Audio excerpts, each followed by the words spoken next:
Last time on part one of Off the Radar's Love Canal episode. There was a company called Hooker Chemical, which was based in Niagara Falls, and they were looking for a place to dump their waste. An entire community was built on top of a toxic dumping ground. They began to fill it in little by little until eventually it was completely covered over, and over 20,000 tons of toxic chemicals were buried in that landfill. And the school was built. Residents were lied to. Eventually, they discovered dioxin was present, and dioxin was one of the most toxic chemicals ever tested. Some of them were seeing the reality right inside their homes. It was a very clear, distinct chemical odor. There were people who were having difficulty breathing and seeing the chemicals seeping through the basements of homes where you could see it was like tar, like black soup in the homes on the walls. Adults were getting sick, and children were being born with unbelievable health problems. The children in the last 2 years that were born at Love Canal, 56% of them were born some form of birth defect. We were looking at babies being born with all their organs outside their body. But when the residents raised their concerns to the city, they were met with resistance.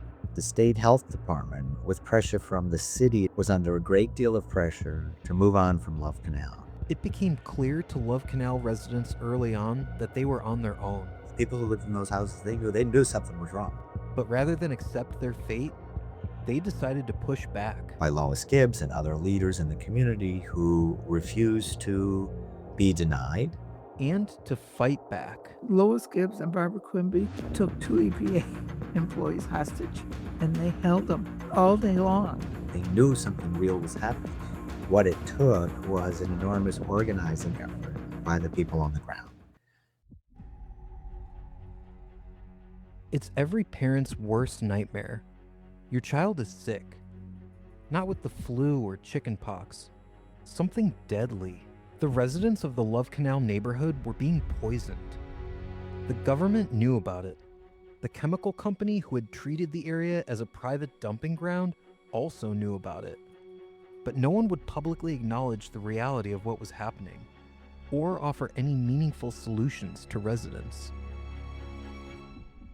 It took unbelievable courage and ongoing activism from the residents of Love Canal, but eventually, things escalated all the way up to the White House.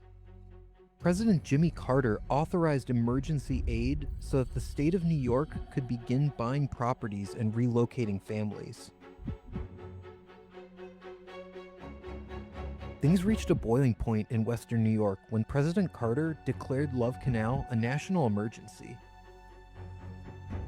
It led to the creation of the Superfund program, authorizing federal money for hazardous waste site remediation across the country. But none of that would have happened if it hadn't been for the tireless efforts of Love Canal residents. Today, my guest is one of those residents. Her name is Luella Kenny. She's here to share her journey with us. And it all started when she and her husband bought a home in a seemingly idyllic neighborhood in Niagara Falls. We moved to the Love Canal neighborhood in July of 1969. And we thought it was beautiful because, believe it or not, we had an acre of land in the city. And we thought, we had two sons, and our youngest son was born while we lived there. And anyway, we thought it was perfect. And I didn't really notice anything. I was actually a block and a half away from the northern end of Love Canal. So I had noticed when my youngest son was born, and I saw this huge swath of land, and I said, why is that empty? Why? I couldn't figure it out. And lo and behold, I did find out. Unfortunately, like everyone else in the community, Luella had no idea about the dangers lurking right below the surface in her own home.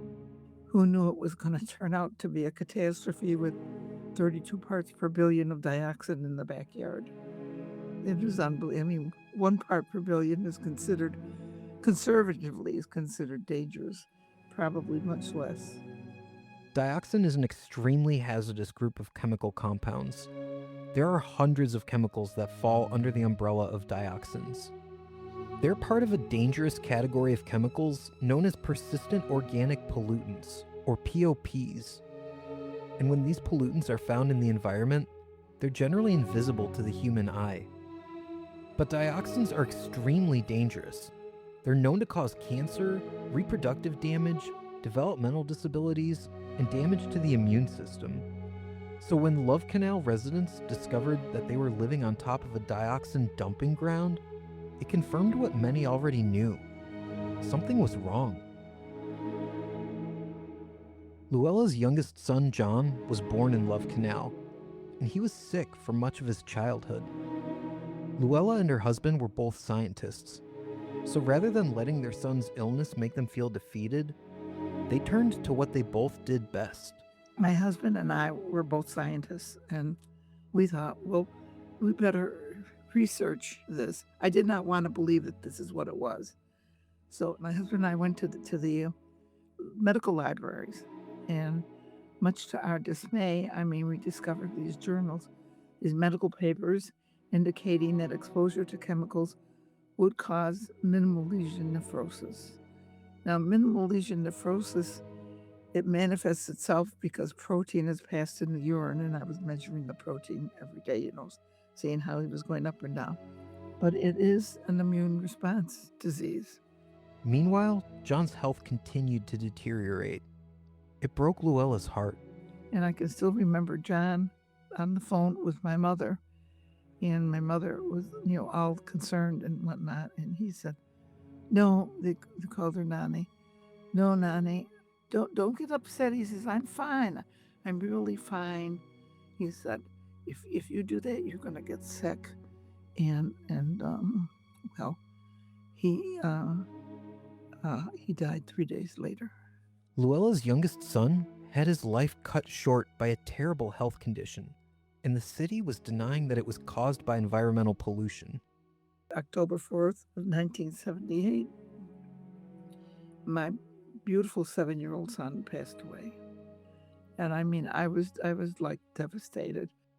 Luella and her husband began to realize that other kids in the neighborhood were sick too. I knew this was happening around me, but I just didn't know. I was in my own, grief and so forth. But the morning of John's funeral, the front page of the Old Courier Express stated that New York State was concerned about, 7-year-old's death, and they were going to investigate his death. Luella was angry, and she and her husband were worried for their other kids. I didn't know what was happening. I was trying to research this other thing, trying to take care. I had 2 other children. I requested an autopsy, which the state of New York took immediately. And anyway, when I did get to read, I read the autopsy. He had no thymus gland. The thymus gland you need. The disease he had was an immune response disease, so he had no immune response. He had no thymus gland. It seemed like the proof Luella needed, but the city was willfully turning a blind eye to the evidence that she showed them. He would have frequent bloody noses, which the Commissioner Axelrod at the time told me it was because little boys picked their noses. I first got up at a public meeting and asked what had happened to this investigation. He said, "Oh, we've investigated it thoroughly. We feel it's a private matter, and we will we'll talk to you privately." He said, "Call my office." So I called from February to June many times, more than once a day. But city officials continued to bury their heads for months. Finally, in June, I got an appointment. Luella thought she'd finally be heard. But once she got to the appointment, she realized nothing was going to change. And I'm sitting in there waiting for the appointment, and he walks in and he said, "Stop flagellating yourself and go on with your life. There's nothing wrong with the children at Love Canal. They play football and rupture their kidneys." That was the first indication that whatever thorough investigation he had done, he had not read the autopsy, which with difficulty as a mother, I did read it, so I could talk intelligently to this man. And he said, "You don't need a thymus gland." And there was nothing wrong with him. It took me several weeks to regain my composure after that. And then I realized that I was being lied to. The autopsy of Luella's son John wasn't the only evidence. Back home in Love Canal, the proof was all around her. I had been complaining about the creek in my backyard. And then there was all this orange precipitate. I actually did a log every day indicating the weather conditions and whatnot. And I could see this orange precipitate growing in the backyard. So finally, because I had been complaining so much, they sent the chief toxicologist from the state of New York. And then there was a toxicologist that had been assigned to the residents and a member of the state assembly, a watchdog, so to speak. That toxicologist assigned to residents was Stephen Lester, who we heard from in last week's episode. While we're all standing there watching the creek and the outfall where all this is happening, bird comes in, drinks the water, and drops dead in front of them. A bird drank right at the spot where that 32 parts per billion was later indicated. And so anyway, they took this bird and they were going crazy. They put it in my freezer because they wanted to analyze it. So anyway, this was like about 7, 8 o'clock at night. By 10 o'clock the next morning, I'm getting a phone call that the bird died of parasitic worm infestation. I was a researcher, and I said, what kind of research did you do from 7 o'clock last night to 10 o'clock that you could, get this information? And, we're going to investigate more. Well, I said, did you measure for dioxin or anything? No, it's too expensive to measure for dioxin. But lives are not too expensive, can I tell you? Luella was being lied to about her son, and she was being lied to about whatever was in the ground buried in her community. Many people would have been broken by the experience, but for Luella, a fire was lit inside of her. I knew that I had to do something. I was still grieving. Well, I still grieve John's death to this day, but I had to get out there. I joined the Love Canal Homeowners Association, and suddenly it became like a wild, wild time. Real wild time. Joining the Love Canal Homeowners Association was a pivotal moment for Luella, and for everyone in the community. It was easy for the government to ignore individuals, but an entire community, united, was an unstoppable force.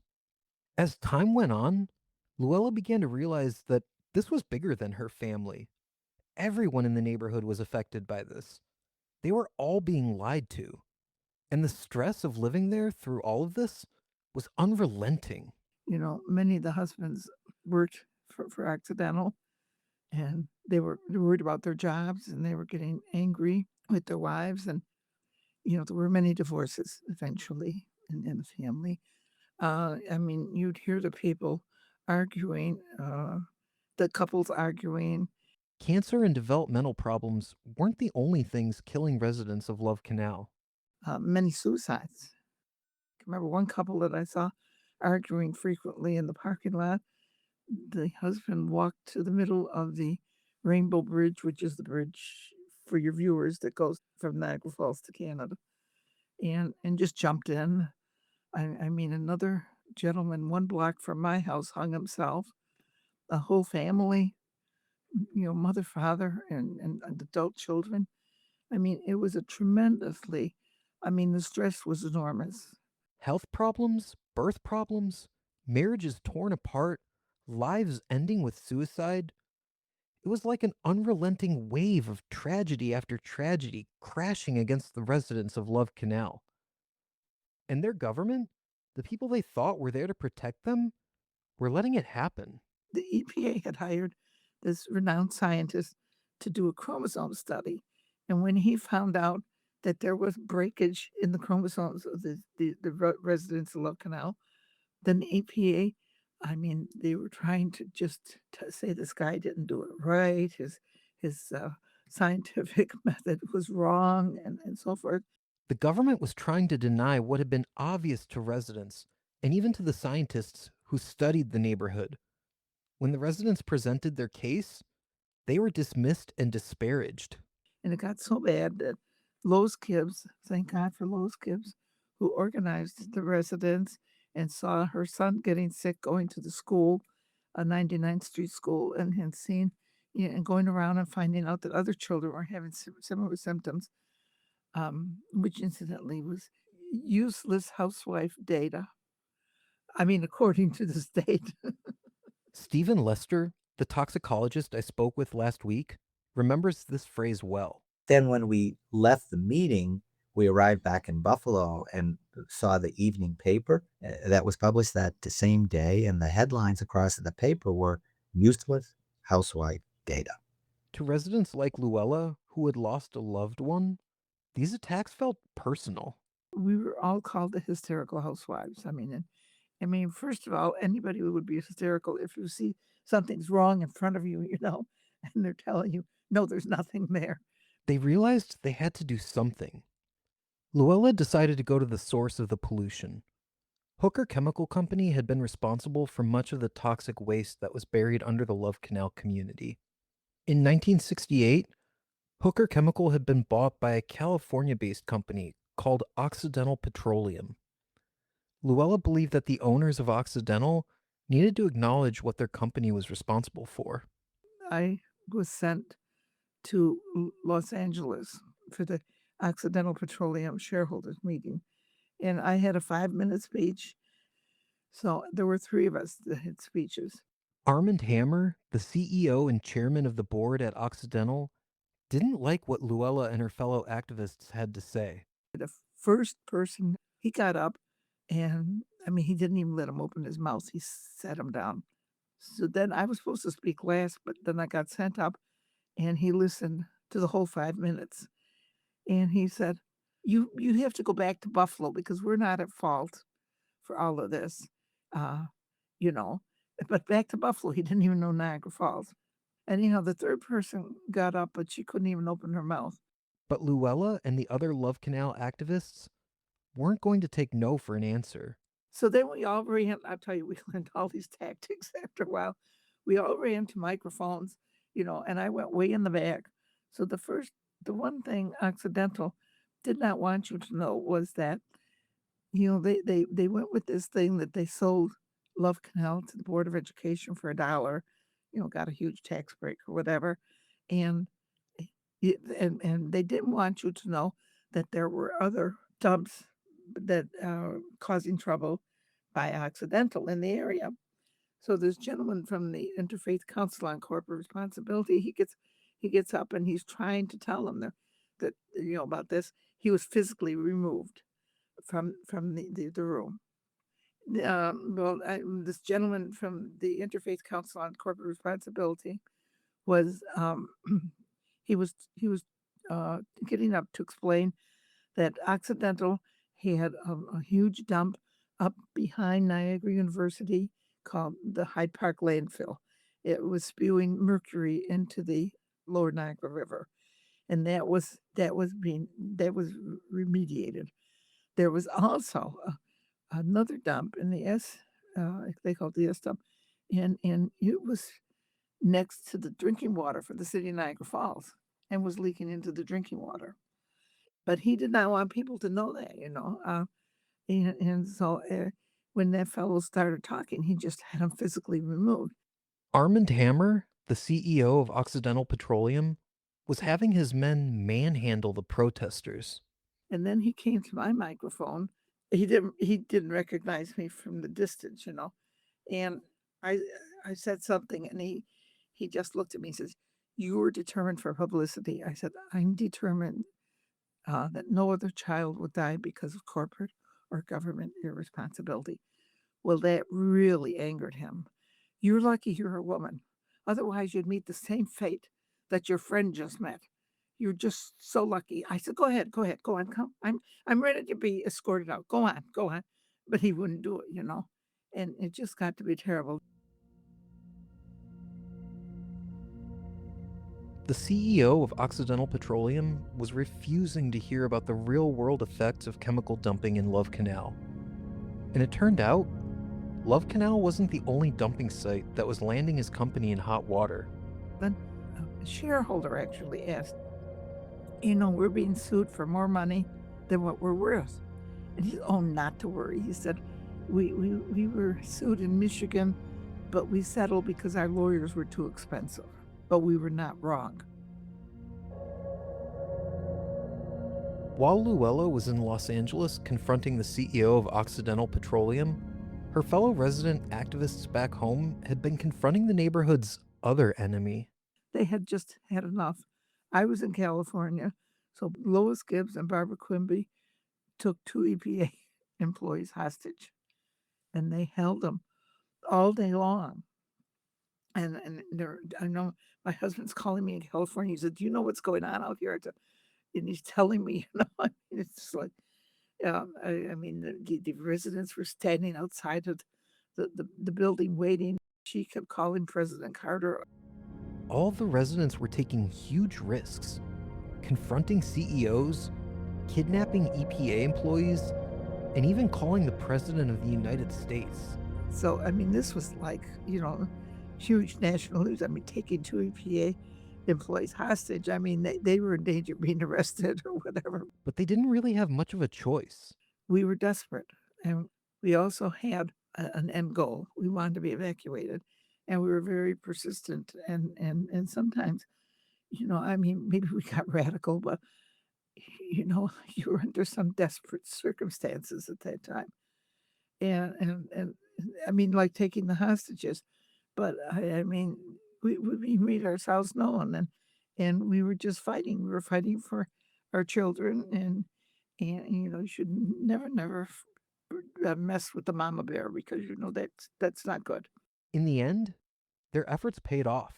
Our Lois Gibbs kept calling President Carter all day long and trying to get, you know, an answer. Are you going to evacuate us? And finally, at the end of the day, he said he was going to do something.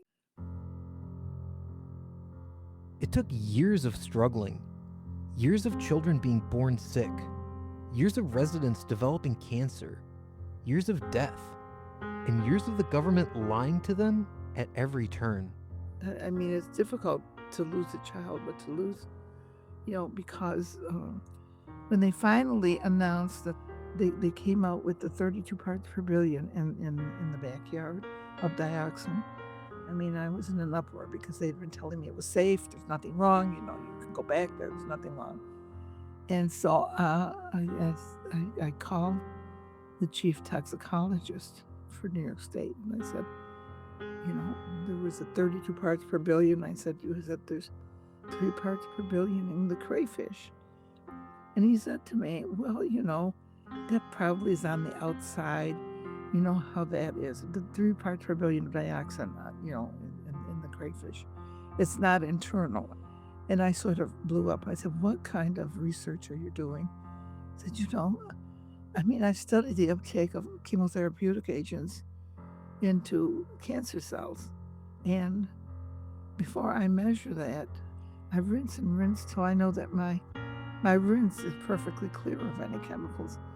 And he just shut up, because he knew I was right. I mean, they were just trying. I mean, I don't know why, because I knew I worked in the field, But I mean, that was just the way it was. I mean, and finally, I mean, I've gotten that from others. People in the government, once they've retired, have approached me and told me how they hated lying to me. The government finally acknowledged the dangers of living in the Love Canal community. But for residents, the ordeal wasn't over yet. They were very angry that I wouldn't go back home, by the way, because, I think visually it would have given them, something. If you're with my big mouth going, if I would go home, but when I wouldn't go home, then it would tell people something different. Luella and her family had left their home when the neighborhood was evacuated. Their house had been burglarized repeatedly. I mean, let's face it, material things were nothing to me at this point. I mean, I was, worried about my children and my husband then too. I mean, and it was crazy. So I continued with my activism and working and and taking care of the children and whatnot. But it what else can you do? I wish I had that energy now that I'm so old. It turned out Luella's activism was far from over. The government had finally bought the properties in Love Canal, allowing the homeowners to move. Many of the homes were demolished, but not all of them. It's amazing to me that they had a habitability study afterwards, and they decided that there was a section, Colvin Boulevard, that ran down the middle. So, and my house was on this side of Colvin, and it was declared habitable. Extensive remediation work was done, but Luella believes it was done sloppily. They said they took all the sediment from the creek and they piled it on a tarp behind my old house. And it stayed there for 2 weeks. And I said to them, well, why? That's all going to go back into the ground again.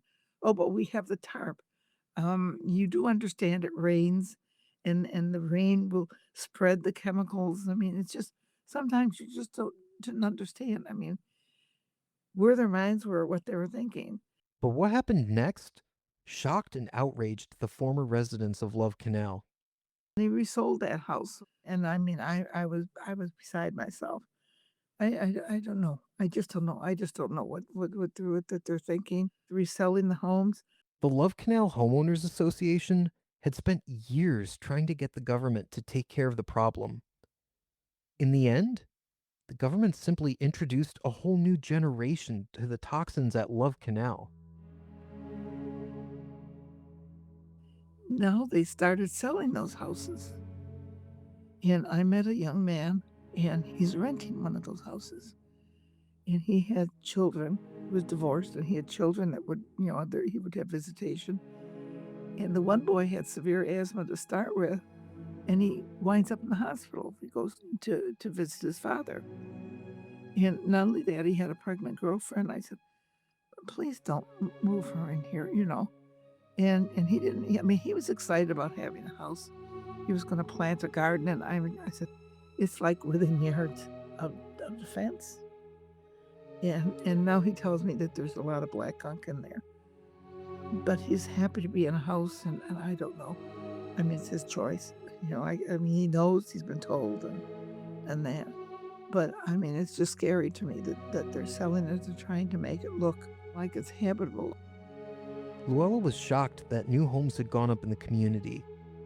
She was even more shocked to learn that someone was living in the very home where her son John had gotten sick and passed away from the poison in the ground.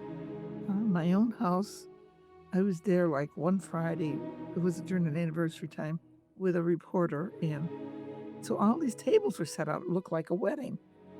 And anyway, so then that was Friday. So Monday I came back with another reporter, and the current owner came out, and she says, oh, my daughter, we had her wedding here. And I told her the story of the house. She did not know anything about it. She was the second owner. The first owner bought it from the city, and then the second owner. And I mean, I just thought it was up for sale for like $270,000. I mean, why would you buy a house in Love Canal?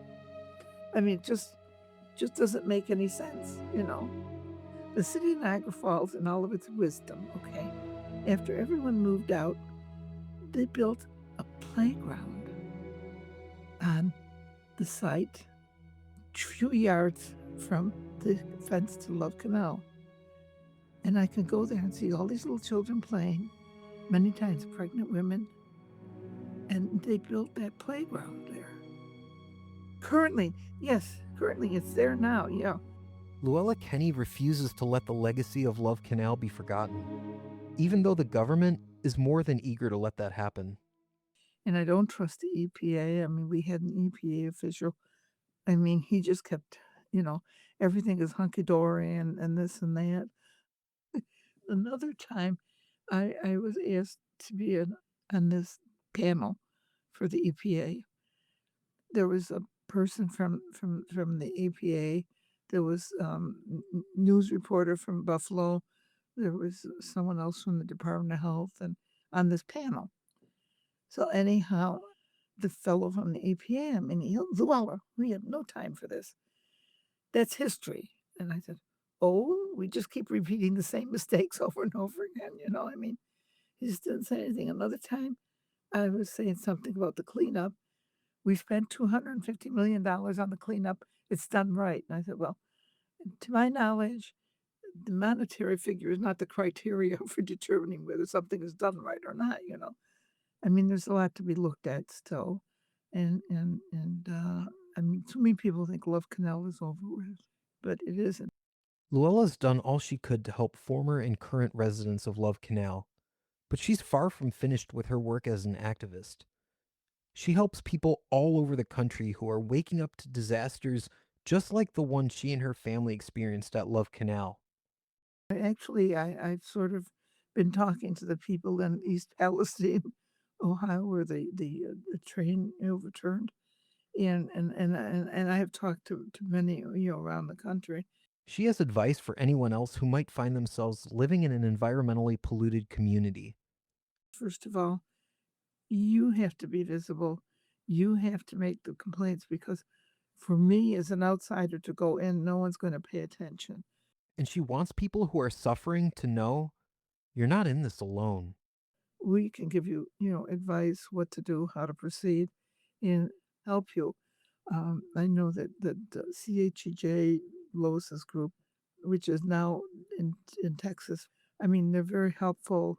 They send, you know, they send things out. They read the enormous scientific documents that come out and translate them into easy language.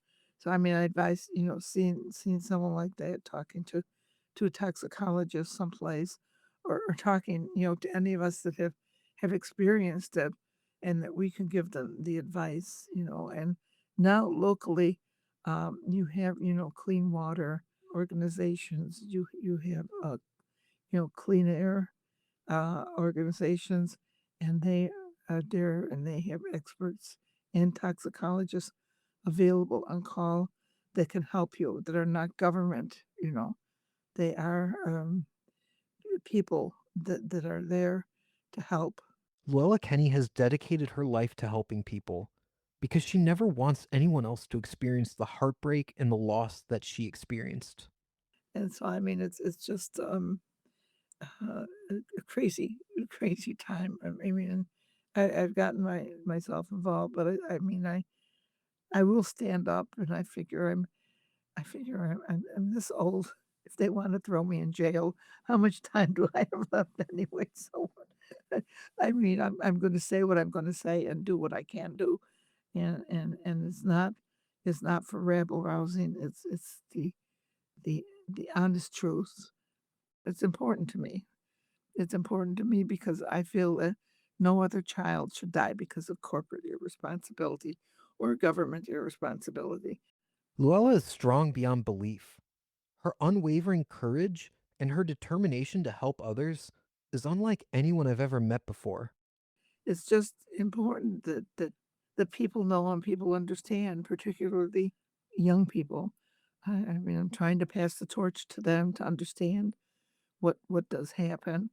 I've had a good life, one that, like all of life, you know, it has its ups and downs, and I feel you don't let these downs defeat you. And so, I mean, in this case, I was given the strength. It's not an easy strength to talk about, you know, John, because I mean, John was I mean, I think he was a special boy. I mean, he was an interesting, you know, little boy. But I mean, and I think of what he could have done, and so forth. And as I say, when I read Paradise Falls, I mean, I would just get through maybe one chapter, and I mean, it was difficult. It was very difficult, and I am a human being. I'm not a cold, you know, person. But it's just that I have geared myself over the years that I have to talk about him. I have to let people know because I can't bring John back. But if I can save, you know, another little child someplace, that's really what's important. And let people know what really can happen because, you know, people just don't believe. They don't believe it. And they don't understand. And today there's a me, myself, and I mentality. So I mean, it's sort of greed, what I can get for myself, and I'm sorry, that's not why I was put on this earth, I figure, and I'll keep going. I want to thank my guest in today's episode, Luella Kenny. Her story is an inspiration, and so is the fact that she continues to help try and prevent environmental tragedies around the country.